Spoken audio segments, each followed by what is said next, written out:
Hello friends, welcome to our YouTube channel. In this video I am going to show you how you can just fix your problem in incoming call if incoming call is not showing in your Realme device or notification is not showing, call uh, showing but not answer, you can't answer your call. How you can fix in Realme devices.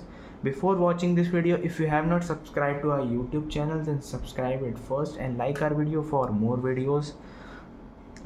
This is a phone app. You can see friends, here it is a phone app. You have to just go to the settings, or you can just simply press here and you can see I button. Just click on it. It will definitely automatically opens phone's settings.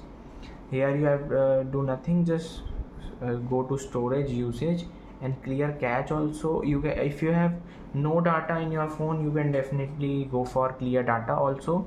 It will clear all your data, and if it is not still working, then simply just power off and then you have to just restart your phone.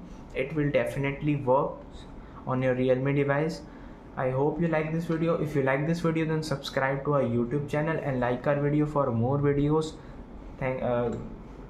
Thanks for watching.